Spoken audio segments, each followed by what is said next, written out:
ஆண்டவராகிய இயேசுவின் நாமத்தில் உங்களை வாழ்த்துகிறேன். திரும்ப ஒரு புதிய நாளை நாம் காணும்படியான பலத்தை கர்த்தர் நமக்கு தந்தார்.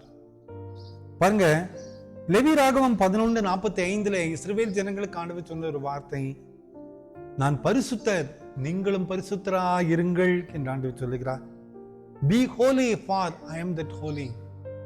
நான் பரிசுத்தராய் இருக்கிறேன், நீங்களும் பரிசுத்தமாய் இருக்க வேண்டும். அன்பான குடும்பத்தின் மக்களே, நம்மை போலவே நமது பிள்ளைகளும் உயர்ந்திருக்க வேண்டும், பிள்ளைகளும் வாழ வேண்டும் என்று நாம் விரும்புகிறோம். அதே போல ஆண்டவர் யோசிக்கிறார், நான் பரிசுத்தர், நீங்களும் பரிசுத்தராய் இருக்க வேண்டும்.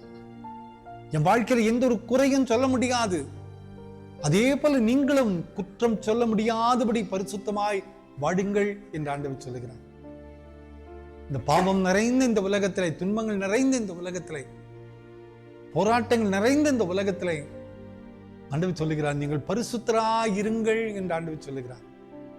இன்னைக்கு எந்த பக்கம் திரும்பி பார்த்தாலும் பாவத்தினுடைய சாயல்கள் தான். ஒரு சின்ன செல்போன் இருந்தா போதும் எல்லா பாவத்தையும் செய்து முடித்துறாங்க. எல்லா தீமையும் நமது கைக்குள்ளேயே வந்துருச்சு.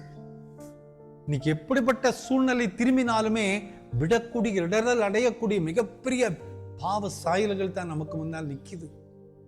ஆண்டவர் நம்மை பார்த்து சொல்லுகிறார், நீங்கள் பரிசுத்தராய் இருங்கள், நான் பரிசுத்தர், நீங்களும் பரிசுத்தராய் இருங்கள்.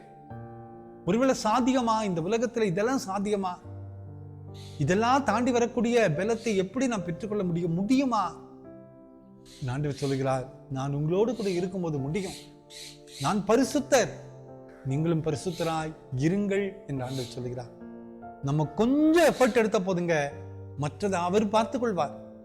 நம்ம கொஞ்சம் அர்ப்பணிச்சா போதும், மற்றதை அவர் பார்த்துக் கொள்வார்.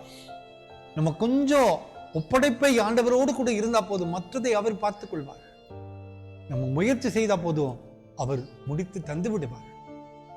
அந்த ஆண்டவர் தான் சொல்லுகிறார், நான் பரிசுத்தர், நீங்களும் பரிசுத்தமாய் வாழுங்கள். எவ்வளவு நம்பிக்கையுள்ள ஒரு வார்த்தை. நம் ஆண்டவர் நம்மை பரிசுத்தமாய் வாழ நிச்சயமாய் நமக்கு ஆண்டவர் பலன் தருவார். இந்த நம்பிக்கையோடு இந்த புதிய நாளை ஆரம்பிப்போம். அவருக்காக நாம் வாழும்போது, பரிசுத்தமாய் வாழ நம்மை அர்ப்பணிக்கும் போது, நாம் வெட்கப்பட்டு போகாதபடி நம்மை காத்துக் கொள்ளுகிற ஆண்டவர் நம்மோடு கூட இருக்கிறார்.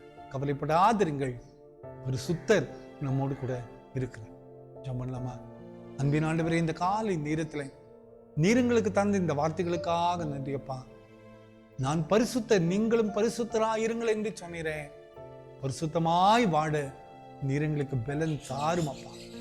பிறந்த நாளைக்கும் திருமண நாளைக்கும் நினைவு கூறுகிற ஒவ்வொரு பிள்ளைகளையும் நீங்க ஆசீர்வதிங்க, பலப்படுத்தும், காத்துக்கொள்ளும்.